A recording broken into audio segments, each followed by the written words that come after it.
व जनजागृतीसाठी timber museum व झायलेरियम उभारण्याचे प्रस्तावित आहे। सन 2036 मध्ये होणाऱ्या ऑलिम्पिक स्पर्धांचे आयोजन करण्यासाठी भारत प्रयत्नशील आहे। राज्यातून जास्तीत जास्त खेळाडूंनी ऑलिम्पिकमध्ये सहभाग नोंदवावा याकरिता मिशन लक्ष्यवेध योजनेअंतर्गत athletics, badminton, boxing, weightlifting, hockey, कुस्ती, archery, shooting, rowing, sailing, lawn tennis व टेबल टेनिस या 12 खेळांचे राज्य स्तरावर 8 हाय परफॉर्मन्स सेंटर सुरू करण्यात आले आहेत। आणखी 4 अशाच प्रकारचे केंद्र सुरू करण्यात येतील। विभाग स्तरावर 25 क्रीडा उत्कृष्टता केंद्रे व जिल्हा स्तरावर 96 क्रीडा गुणवत्ता विकास केंद्रे सुरू करण्यात येतील। राज्य, विभाग, जिल्हा व तालुकास्तरीय क्रीडा संकुलाच्या विकासासाठी आवश्यक निधीची तरतूद करण्यात आली आहे। स्तंभ चौथा, सुशासन व गतिमानता। उपक्षेत्र पहिले, प्रशासन।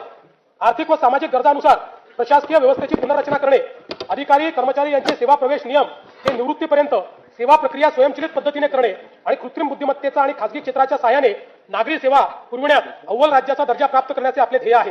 विकसित महाराष्ट्र 2047 कडे वाटचाल करीत असताना पारदर्शक, गतिमान आणि उत्तरदायी सुशासनाचे उद्दिष्ट साध्य करणे आवश्यक वाटते। त्याकरिता प्रशासकीय विभागांचे सेवा प्रवेश नियमांचे एकत्रीकरण, प्रमाणीकरण आणि सुलभीकरण करण्यात आले आहे। महायुती सरकार स्थापन झाल्यानंतर आतापर्यंत 1,20,000 पदभरती करण्यात आली असून पुढील कालावधीत टप्प्याटप्प्यात महाराष्ट्र लोकसेवा आयोग व इतर यंत्रणांच्या माध्यमातून आणखी 75,000 पदांची पदभरती करण्यात येणार आहे। राज्यातील नागरिकांना शासकीय योजना आणि सेवा सहज, सुलभ आणि उत्तरदायी पद्धतीने देण्याकरता शासकीय प्रक्रिया पुनर्रचना उपक्रम हाती घेण्यात आला आहे। या अंतर्गत अर्ज प्रक्रियेमधील अनावश्यक माहिती, कागदपत्रे तसेच छाननी प्रक्रियेचे टप्पे व लागणारा कालावधी लक्षणीयरित्या कमी करण्यात येत आहे। यासाठी आपले सरकार पोर्टल 2.0, मैत्री पोर्टल 2.0, महाडीपीटी 2.0 नव्याने विकसित करण्यात येत आहे। नागरिकांच्या मालमत्तांमधील वाद कमी करणे, मालमत्ता हस्तांतरणामधील गैरव्यवहारांना प्रतिबंध करणे आणि मालमत्तांच्या हक्काचे संरक्षण करण्यासाठी महाराष्ट्र भूमी मालकी हक्कधारी अधिनियम आणण्यात येईल। उपक्षेत्र दुसरे, तज्ञ। प्रभावी शासनासाठी सर्व नागरिक आणि व्यवसाय सेवा डिजिटलायझेशन, राज्यात प्रगत तंत्रज्ञानाच्या पायाभूत सुविधा स्थापन करण्याचे उद्दिष्ट आहे। जमिनीचे 100% व्यवहार संगणकीकृत करणे, 100% ई ऑफिसचा स्वीकार आणि कागद विरहित शासकीय कामकाज सुरू करण्याचे नियोजित आहे। प्रभावी धोरण निर्मिती, जलद निर्णय प्रक्रिया तसेच उत्तरदायित्व सुनिश्चित करण्याच्या दृष्टीने पुरेशा मनुष्यबळासह इलेक्ट्रॉनिक्स, माहिती तंत्रज्ञान व कृत्रिम बुद्धिमत्ता विभाग हा स्वतंत्रपणे स्थापित करण्यात येणार असून त्या सहाय्यक म्हणून आयुक्तालय तसेच स्वतंत्र माहिती तंत्रज्ञान संवर्ग कार्यान्वित करण्यात येईल। राज्यातील माहिती तंत्रज्ञान व बुद्धिमत्ता क्षेत्र गतिमान करण्याच्या उद्देशाने ओपन एआय व सर्वम एआय या जागतिक व राष्ट्रीय स्तरावरील नामवंत संस्थांसोबत हेतुपत्र करण्यात आले आहे। तसेच IIT मुंबई आणि भारत जेन यांच्या समावेत शासनाने सामंजस्य करार केला आहे। कृत्रिम बुद्धिमत्ता, क्वांटम संगणन, ड्रोन, स्वयंचलित वाहन व डीप टेक यासारख्या अत्याधुनिक तंत्रज्ञान क्षेत्रात राज्याला जागतिक दर्जाचे केंद्र म्हणून विकसित करणे तसेच संशोधन, नवोन्मेष व उच्च मूल्य उत्पादनाची परिसंस्था निर्माण करणे या हेतूने राज्यात विशेष धोरण अंमलात आणण्यात येणार आहे। विकसित महाराष्ट्र 2047 या दृष्टिकोनाशी सुसंगत सायबर सुरक्षा धोरण राबविण्याचे प्रस्तावित आहे। राज्याला सुरक्षित, विश्वासार्ह आणि भविष्यासाठी सज्ज असे डिजिटल राज्य बनवणे हे या धोरणाचे प्रमुख उद्दिष्ट आहे। राज्याच्या सार्वभौम डेटाची आणि अनुप्रयोगाची सुरक्षितता सुनिश्चित करण्यासाठी अत्याधुनिक स्टेट डेटा सेंटर स्थापन करण्यात येईल। राज्यात महाराष्ट्र जिओ टेक्नॉलॉजी ऍप्लिकेशन सेंटरची स्थापना करण्याचा निर्णय घेण्यात आला आहे। राज्याच्या आर्थिक विकासासाठी राष्ट्रीय स्तरावरील उपक्रमांचे कार्यक्षम व प्रभावी पद्धतीने नियोजन करून त्याच्या अंमलबजावणीचे कार्य हे केंद्र करेल। उपक्षेत्र तिसरे, सुरक्षा, गुन्हे तपासणी तसेच आपत्ती प्रतिरोधकता व रस्ते सुरक्षा सक्षम करणे हे उद्दिष्ट साध्य करण्याकरता अद्ययावत फौजदारी कायदे संहितेच्या अंमलबजावणीस गती देण्यात येत आहे। तंत्रज्ञानावर आधारित पोलीस व्यवस्था, पोलीस नोंदीचे 100% डिजिटलायझेशन, सक्षम सीसीटीव्ही यंत्रणा, सर्व जिल्ह्यांमध्ये प्रगत न्यायवेधक सायबर केंद्र कार्यान्वित करणे आणि ITMS सारख्या आधुनिक तंत्रज्ञानाचा सुयोग्य वापर करून नागरिकांना सुरक्षा प्रदान करण्याचे नियोजन आहे। मानव वन्यजीव संघर्ष निवारणाकडे राज्य शासनाने गांभीर्याने लक्ष दिले असून या समस्येवर कायमस्वरूपी तोडगा काढण्यासाठी विविध उपाययोजना राबविण्यात येणार आहेत।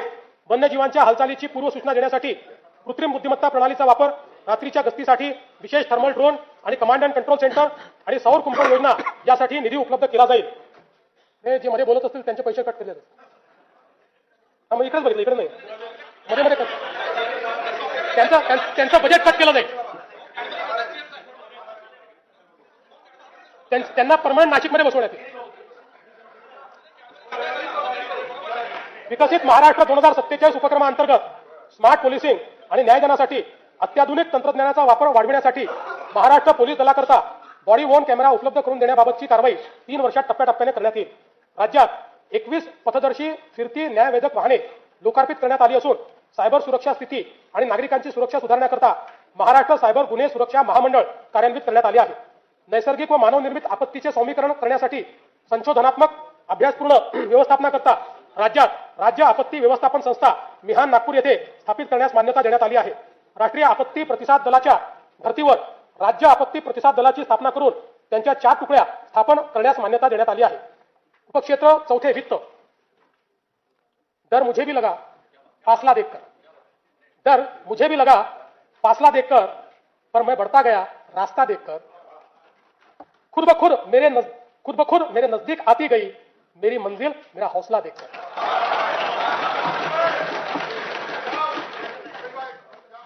खर्चाचे सुसूत्रीकरण, महसूल प्रणालीचे आधुनिकीकरण, कामगिरीवर आधारित अंदाजपत्रकाची सुनिश्चिती आणि पर्यायी वित्त पुरवठ्याच्या स्रोतांचा वापर या उपक्रमाद्वारे दूरदर्शी आर्थिक व्यवस्थापन आणि पर्यायी शाश्वत राजकोषीय मार्ग सुनिश्चित करणे हे राज्याचे उद्दिष्ट आहे. विकसित महाराष्ट्र 2047 चे स्वप्न साकार करण्यासाठी सार्वजनिक गुंतवणुकीबरोबर खासगी गुंतवणुकीची आवश्यकता आहे. त्याकरिता महाराष्ट्र सार्वजनिक खासगी भागीदारी धोरणास मान्यता देण्यात आली आहे. या धोरणामुळे राज्यातील पायाभूत सुविधांच्या विकासासाठी मोठ्या प्रमाणावर भांडवल उपलब्ध होऊन अर्थव्यवस्थेला गती मिळेल. देशाच्या एकूण वस्तू व सेवा कर संकलनात राज्य देशात प्रथम क्रमांकावर असून राज्याचा महसूल वाढीचा दर देशाच्या सरासरीपेक्षा जास्त आहे. वस्तू व सेवा कर दराच्या पुनर्रचनेमुळे उत्पादन व उपभोग यामध्ये सकारात्मक वाढीचा दर दिसून येतो आहे. सन 2025-26 च्या अंदाजपत्रकात 5,60,964 कोटी रुपये महसुली जमा अपेक्षित केली होती. महसुली जमेचे सुधारित अंदाज हे 6,01,489 कोटी रुपये निश्चित करण्यात आले आहे. 6,01,489 कोटी. सन 2025-26 च्या एकूण खर्चाचे अर्थसंकल्पीय अंदाज 7,20,00,000 कोटी रुपये व सुधारित अंदाज 7,55,920 कोटी रुपये असून भांडवली व कल्याणकारी योजनांवरील खर्चात झालेल्या वाढीमुळे सन 2025-26 या वर्षाच्या एकूण खर्चाच्या सुधारित अंदाजात वाढ करण्यात आली आहे. सन 2026-27 या आर्थिक वर्षात जिल्हा वार्षिक योजनेअंतर्गत 21,867 कोटी रुपयांची भरीव तरतूद करण्यात आली आहे. गेल्या वर्षीच्या तुलनेत ही तरतूद 1,702 कोटी रुपयांनी अधिक आहे. सन 2026-27 मध्ये कार्यक्रम खर्चाची रक्कम 2,75,626 कोटी इतकी निश्चित करण्यात आली आहे. त्यामध्ये अनुसूचित जाती घटक कार्यक्रमासाठी 23,150 कोटी रुपये तर आदिवासी घटक कार्यक्रमाकरता 21,723 कोटी रुपये इतक्या नियत व्ययाचा समावेश आहे. सन 2026-27 च्या अर्थसंकल्पामध्ये एकूण खर्चासाठी 7,69,000